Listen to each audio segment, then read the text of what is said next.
Con 20 años de experiencia, el Centro de Investigación Social, CIS, ofrece asesoramiento en todas las áreas para la elaboración de tesis, proyectos de grado y monografías.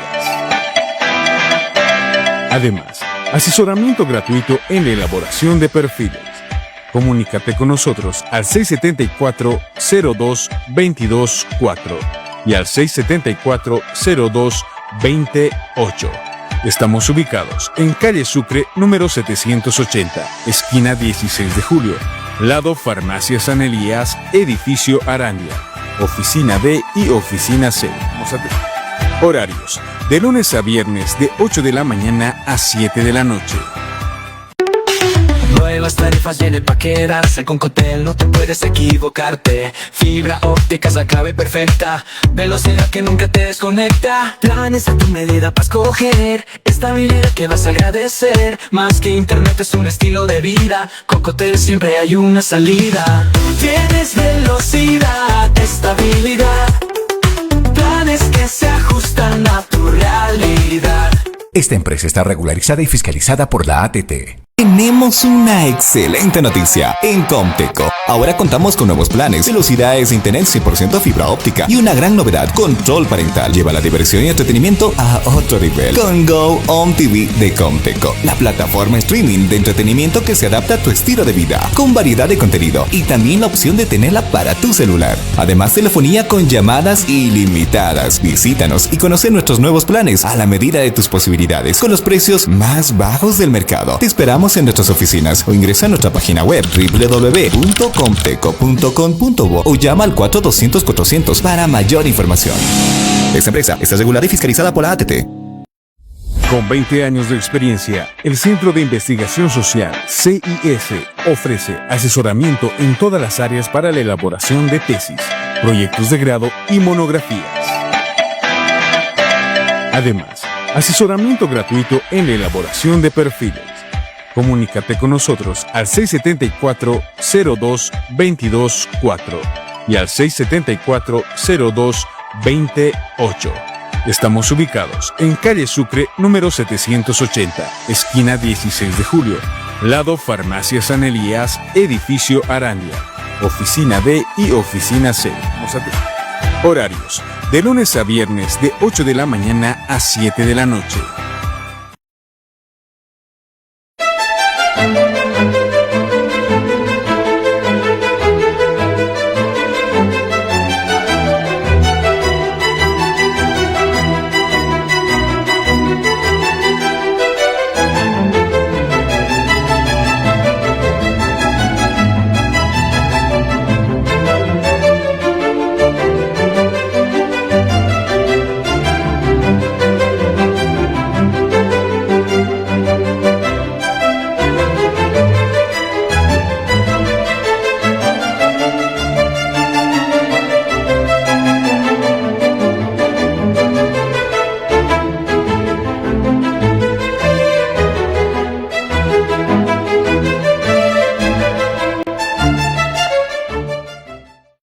Bienvenidos una vez más a otra entrevista del programa Debate Ciudadano. En esta ocasión estamos con Andrea Barrientos, ella es senadora por Comunidad Ciudadana. Lo que nos interesa hablar ahora es el tema de los créditos en la Asamblea Legislativa. ¿Cómo estás, Andrea? Gracias por venir. ¿Cómo estás, Natalia? Un placer para mí compartir contigo, con la audiencia en Cochabamba y el resto del país. Muchísimas gracias por la invitación. No, el gusto es nuestro. Bueno, entonces, a ver, el presidente de YPFB, Armin, ha salido la anterior semana a hablar que no tenían flujo de divisas en dólares para hacer los pagos correspondientes para los buques y la traída de combustibles al país. Y claro, él justifica y dice que el problema es que la Asamblea Legislativa no está desembolsando créditos y así es que ellos no tienen dólares para poder pagar ese combustible. Entonces, lo que nos interesaría saber y también a la población es qué está pasando con los créditos en la Asamblea Legislativa. 186 millones que se han aprobado en créditos el año pasado. La Asamblea, el Senado particularmente, ha aprobado más de 3.000 millones de dólares en créditos un poco más de 1.000 millones en euros y algo más en yenes. Eso se ha aprobado, ¿no?, en el Senado. La Asamblea en general, o sea, contando a diputados, son más de 5.000 millones de dólares. Solamente el año pasado se han aprobado 886 millones en créditos, casi 1.000 millones, de los cuales se ha desembolsado solamente el 3%, 27 millones de dólares. Ya. Entonces, si tú haces el cálculo, Marianela Prada ha dicho que se necesitan 60 millones por semana de gasolina. Tienen 880 millones que no hacen desembolsar porque no ejecutan. Eso es un problema para el país. No es que no aprueba fondos la Asamblea, simplemente es que el gobierno no ejecuta, no tiene la ejecución adecuada y eso les imposibilita. Lo otro es que los créditos no son para gasolina ni para diésel. Los créditos tienen objetos directos. ¿Qué está haciendo ahorita el gobierno? Nosotros hemos aprobado la anterior semana un crédito de 75 millones de la CAF para desastres por cambio climático o inundaciones, etcétera, cosas, sequía. Esos 75 millones de la CAF nos van a desembolsar inicialmente el 80%, la ley ya se ha promulgado. El 80% es menos de 60 millones, eso no alcanza ni para una semana de gasolina, ¿no? Pero ¿qué es lo que van a hacer ellos? Este es el Banco Central, han convertido al Banco Central en una casa de cambio, porque llegan los dólares del crédito, los retienen y hacen un autocambio a 6.97. Y ese 6.97 ya implica para los municipios o para las obras o para lo que sea una pérdida del 40%. Porque cuando tú, constructor, vas a comprar fierro, compras ese fierro a precio de dólar blue. Porque el importador ha comprado el dólar en 11, 12.20 está en este momento el dólar. Entonces en 12.20 él está trayendo fierro para la infraestructura o cemento, lo que sea.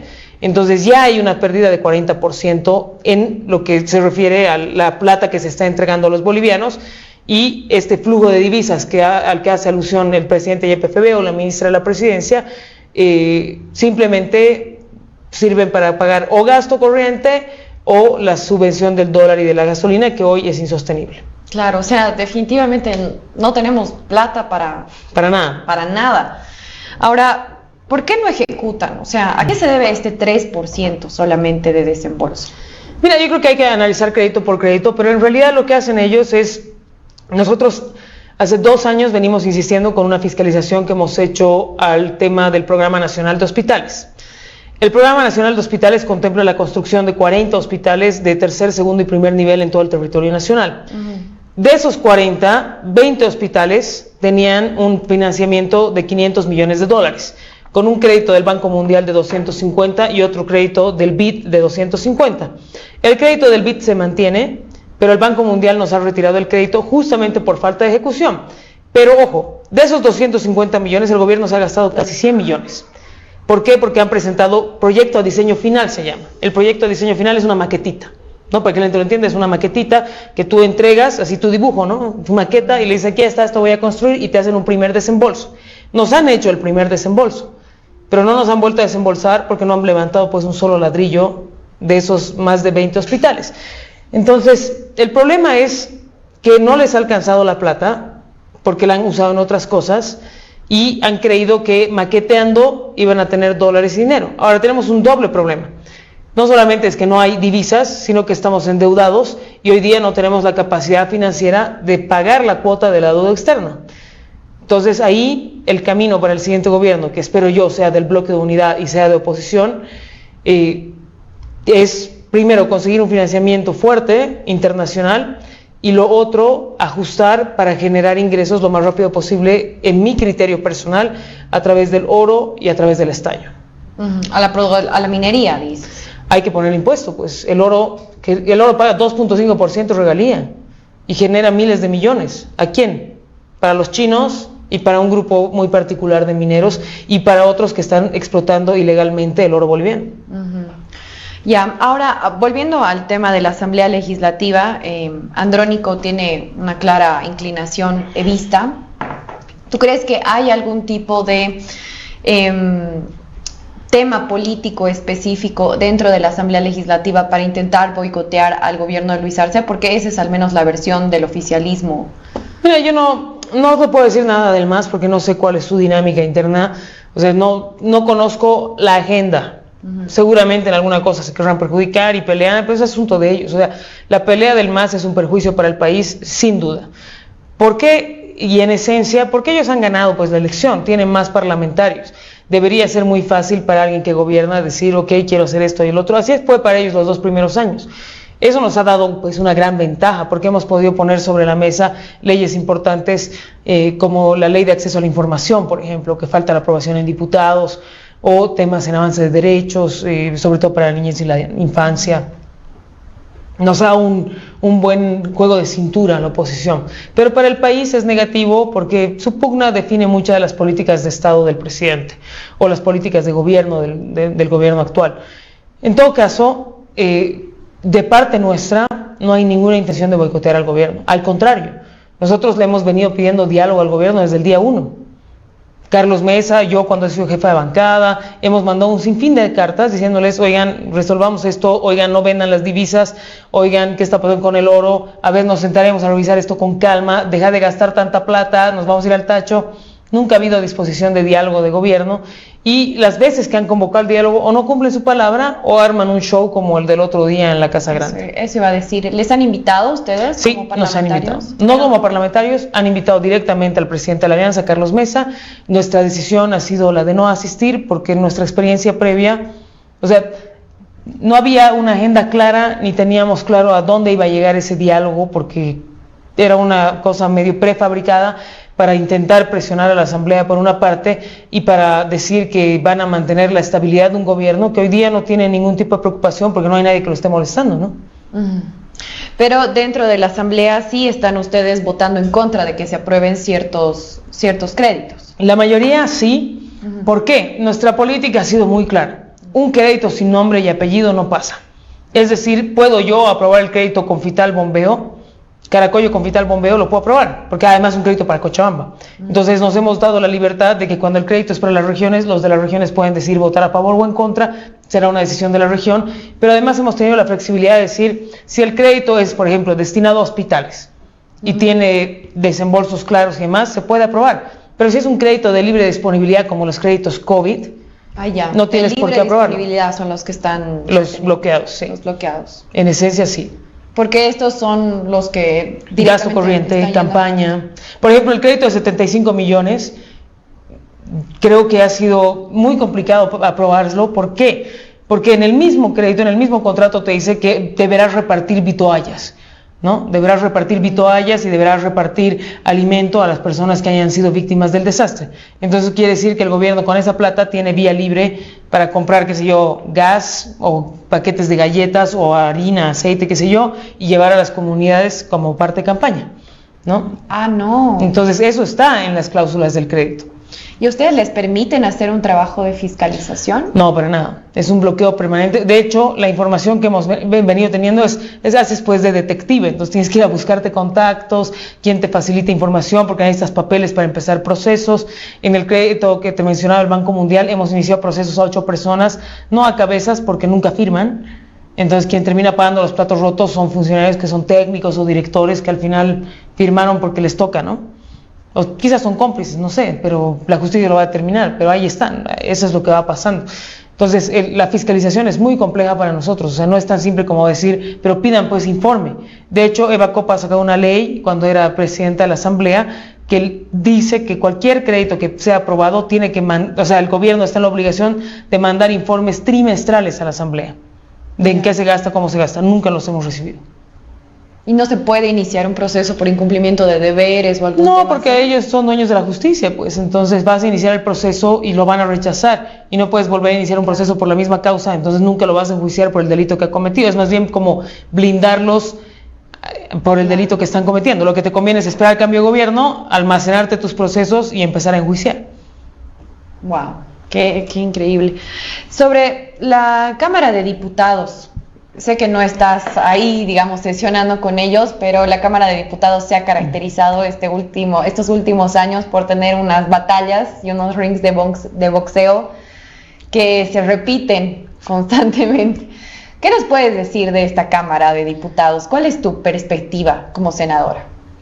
Mira, yo creo que mis colegas de Comunidad Ciudadana, los que se han mantenido leales, sobre todo, han hecho un esfuerzo sobrehumano, primero para fiscalizar, para defender lo que nos toca como oposición y fuerza democrática, Y tercero, para tratar de darle respuestas a la gente, porque el legislativo hace leyes, pues, ¿no? Y fiscaliza, no da obras. Un parlamentario no tiene la facultad de ir a decirte, ok, ¿dónde te lo asfalto? Digamos, no es nuestra competencia.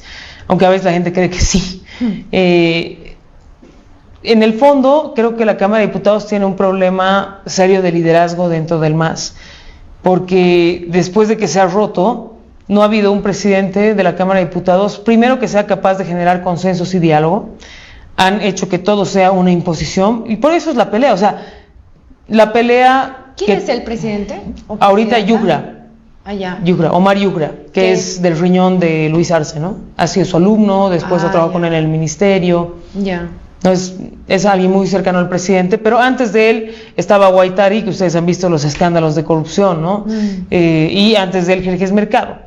En esos procesos, digamos, de Freddy Mamani y Jerjes Mercado, ellos han... Freddy Mamani fue presidente los 2 primeros años. ¿No? Los 2 primeros años, cuando el MAS todavía tenía ese poder, digamos, hegemónico. Después entró Jerjes Mercado, después Guaitari. Es evista, ¿verdad? Sí, Freddy Mamani es evista. Él es evista. Mercado era arcista, pero ahora parece que están distanciados o peleados. Guaitari es platudo, ¿no? Siempre dicen que él ha ido pagando por sus votos. No lo afirmo, pero tampoco lo cuestiono mucho, digamos. Y ahora Yugra, que ha ganado con el respaldo del presidente. Pero el problema de ellos es que no tienen capacidad de diálogo. El Senado trabaja de alguna forma institucionalmente, ¿no? Cumplimos lo que te dice el reglamento, que es hay que tener reuniones de directiva, los jefes de bancada deberán reunirse, esas cosas que mis primeros 2 años han sido muy difíciles de lograr, ahora ya se logran porque necesitan nuestros votos. Pero en el caso de la Cámara de Diputados hay una ausencia profunda de diálogo. Si bien hacen reuniones de directiva, no hay un diálogo constructivo para definir, por ejemplo, la agenda semanal o decir, ok, esto lo tocamos, denos una mano, hay que probar esto, estas son las condiciones. No existe eso. Y el atropello, porque los engañan, pues, les vulneran el reglamento, no aceptan sus mociones. O sea, el reglamento de debates es muy claro. Cuando tú tienes a alguien que te atropella todo el tiempo, de repente gritar ya no alcanza y llegas a episodios de violencia que son muy cuestionados y que no se pueden justificar, pero al mismo tiempo es como que no tienes mucha opción, ¿no? No tienes mucha opción porque estás siendo vulnerado de manera permanente y eso es bastante complicado. Entonces el problema sí es un tema de liderazgo. Sí, profundo. Y el otro problema es el nulo liderazgo de David Choquehuanca, ¿no? Porque él es el presidente de la Asamblea, él debería tener la posibilidad. Primero, el gobierno nunca tuvo una agenda legislativa, ¿no? Y la agenda legislativa que nosotros hemos planteado nunca, no hemos podido cumplirla como agenda país, sino como pequeños esfuerzos muy separados que se han ido aprobando, sobre todo porque hemos ingresado desde el Senado. Por ejemplo, la elección judicial se ha llevado a cabo porque nosotros hicimos la ley, porque hemos presionado, porque hemos negociado para que eso se apruebe, para tratar de sacar a estos delincuentes que siguen haciendo desastres, ¿no? Como lo de hoy día. O sea, sacan sentencias para ¿Hoy día a qué te refieres? En realidad ayer han sacado esta sentencia y hoy día otra, pero ayer han sacado una sentencia que anula la 7ª sesión de asamblea presidida por Andrónico Rodríguez. Listo, sí. La anula, pero dice, por bien mayor, lo que no voy a anular de eso, anulo la sesión, no existe, pero sí les permito que hayan aprobado el crédito Confital Bombeo y la amnistía. ¿Y qué iban a sesionar? Ese día se ha aprobado la ley que cesa en funciones a los autoprorrogados. Entonces, ellos son juez y parte de su propia sentencia, dicen, a mí no me vas a cesar en función, pero dejarle al gobierno tener su crédito, digamos. Es una contradicción absurda y un atentado a la institucionalidad democrática. Y ahí, me parece, deberías tener un vicepresidente que haga respetar la institucionalidad de la Asamblea, en vez de tener un tipo que está ahí jugando a hacer nada con el presidente, digamos. Entonces, eso también es algo que genera un problema profundo. Y como parlamentaria, ¿cómo te sientes tú con ya como una cosa muy tuya de la situación del país?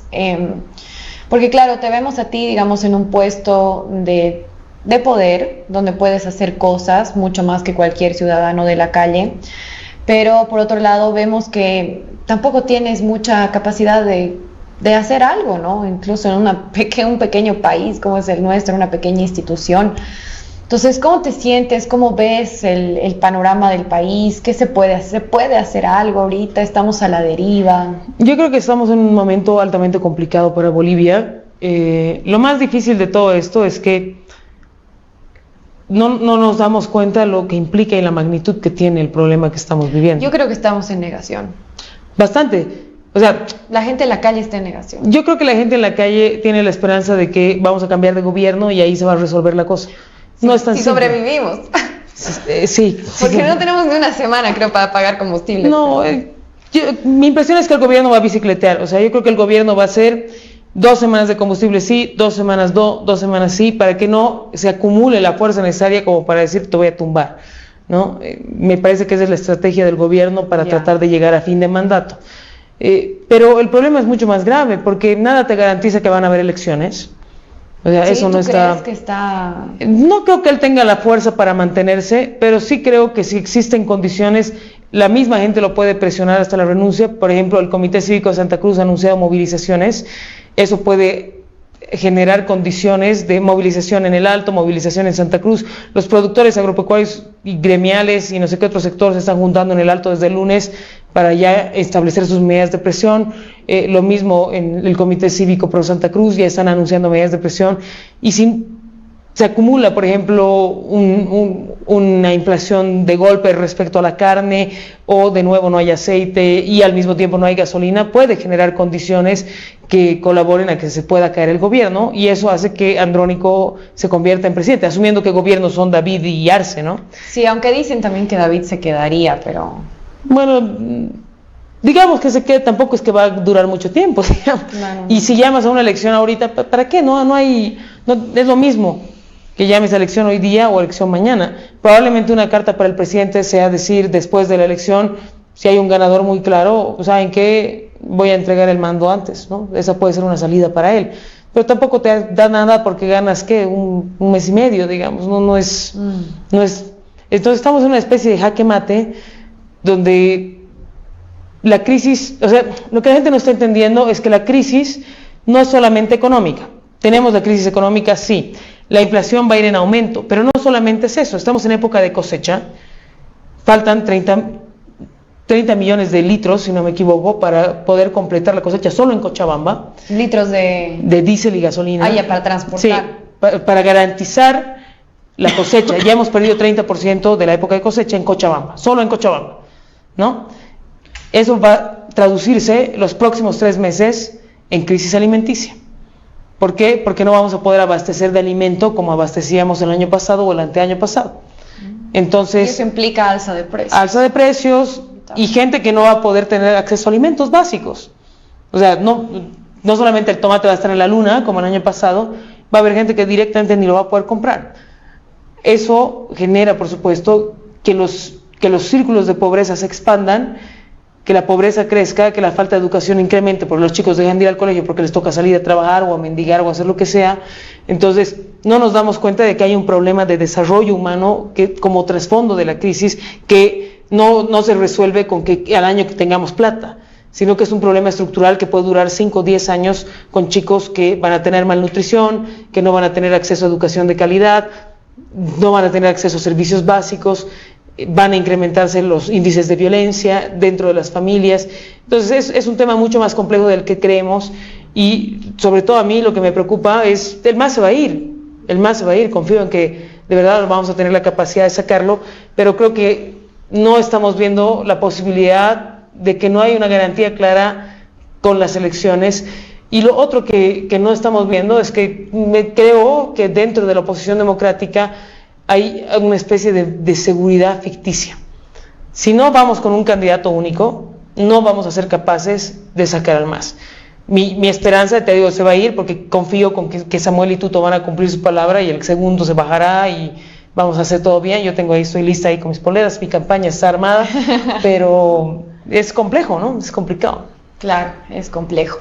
Ahora, por ejemplo, veía una entrevista hace 2 semanas que le hacían a Diego Pari, que mencionaba que justamente ahorita Bolivia no tiene derecho a voto en la ONU por falta de pagos, y que está también, no están pagando hace 4 meses más o menos a todo el equipo del servicio exterior del país. Entre tanto, él comentaba que todo este avance que ha tenido, digamos, el gobierno del MAS con la reducción a la pobreza, ahora con esta crisis estamos en la posibilidad de retroceder nuevamente todo ese índice que se había avanzado, ¿no? Porque se ha avanzado con una economía ficticia. ¿Tú coincides con Pari con este criterio o eres un poco más positiva? No, para nada, creo que positiva no. Me parece que el gobierno en realidad también nos ha mentido, ¿no? Porque cuando él dice ha incrementado la alfabetización, ok, la gente sabe leer y escribir, pero no tiene lectura y comprensión. Entonces, ¿de qué te sirve leer y escribir si no tienes lectura y comprensión? ¿O de qué te sirve, por ejemplo, que tú saques a la gente de la pobreza cuando no le das la posibilidad de tener un trabajo digno, ¿no? Y no tienen beneficios sociales y no tienen salud. Entonces creo que los índices que ha ido manejando el gobierno de Evo Morales también son medio mentira, ¿no? O sea, no son índices que contemplen, por ejemplo, pobreza multidimensional. Nunca se ha trabajado seriamente en la erradicación de la violencia, que es un problema estructural del país. Nunca hemos discutido temas como índices de consumo de alcohol per cápita y cómo eso afecta directamente en las familias. No se mide, no se estudia. Y eso perjudica, o sea, en el ámbito de desarrollo humano específicamente no hay claridad respecto hacia dónde estamos yendo, va a haber un perjuicio, hay un retroceso y sumado a eso tienes gente como Xi que está en la luna y favorece un discurso de odio, ¿no? Esas declaraciones que a la gente le pueden parecer muy estúpidas, hay gente a la que le llega y cree que está en la verdad. Y eso tiene que preocuparnos, ¿no? Porque estás en el clima perfecto para que ese tipo de conservadurismo salgan a la luz y vamos a terminar en una situación de alta confrontación porque hay gente que está dispuesta a volver a la prehistoria y cuando hay necesidad y hay crisis no tienes espacio para trabajar derechos humanos y desarrollo humano. Claro, sí, evidentemente los espacios de crisis y conflictividad usualmente atraen a líderes autoritarios, ¿no? Es así como casi una regla en la política. Entonces, bueno, ya para ir cerrando la entrevista, ¿cómo calificarías esta gestión? Ya van a cerrar la gestión, los asambleístas también, en octubre ya se termina. ¿Cómo calificarías la gestión de ustedes? Aciertos, desaciertos, ¿qué podrías hacer diferente? ¿Qué aprendizajes te llevas? Yo creo que nadie te enseña qué va a pasar cuando entras a ser parlamentario. Si alguna lección yo puedo dejar, me encantaría, si no repito la asamblea, me encantaría sentarme con quien va a asumir por primera vez y decirle, te voy a explicar todo. Vamos, te voy a decir todo, cómo se hace, qué tienes. Pero ya es medio en pañales y no sabes qué hacer. Yo, por ejemplo, asumí de jefa de bancada y era un parlamento casi en su totalidad nuevo, entonces todos éramos como muy inexpertos. Después entiendes que hay un ritmo para las fiscalizaciones, para las acciones de nulidad, tienes un espacio jurídico muy interesante en el que puedes trabajar. Creo que los aciertos en el Senado han sido, primero, resalto yo mis 2 años de jefatura porque han sido de mucho aprendizaje. El primero muy duro porque me ha tocado renunciar por unas declaraciones. ¿De jefatura? De bancada. Ya. ¿No? Yo he sido jefa de bancada el primer y el tercer año de gestión. La jefa de bancada más joven en la historia del país, lo que es una buena cosa. Sí, felicidades. Sí, ha sido una buena cosa. Un buen ejercicio ha sido, la verdad, en el Senado, porque además hemos metido 9 primeras senadoras, todas primera vez senadoras, pero además con esta lógica de reivindicar espacios. 56% del Senado somos mujeres, eso es una victoria. 49% de la Cámara de Diputados y además hemos dado al país la bancada más joven en toda la historia democrática de Bolivia. Wow. Entonces hemos renovado la política, lo que es una cosa importante, creo que eso es parte de los logros, pero también hay desaciertos, no hemos estado a la altura de lo que requería el país y el país en este momento requería mucho diálogo, el país requería reconciliación, todos la hemos prometido, no hemos podido cumplir con esa promesa, es una promesa inconclusa, no por falta de voluntad, sino porque también hay escenarios de amplia polarización que no te permiten generar eso y creo que en el fondo a mí me hubiera gustado discutir mucho más temas estructurales con el racismo y el clasismo que se deben tocar, se debe poner sobre la mesa y se tienen que discutir porque es un problema que arrastramos, que no resolvemos, que está ahí latente y que ayuda a promover la polarización. Entonces creo que hay que encontrar la fórmula para resolver eso. No digo que vaya a ser fácil, pero hay que discutirlo. Hay que discutirlo, hay que ponerlo sobre la mesa y hay que entender las desigualdades para poder generar igualdad de oportunidades. Creo que me hubiera gustado más trabajar por ahí, pero en el fondo, más allá de la asamblea en general, creo que Comunidad Ciudadana ha hecho un trabajo interesante en términos medioambientales.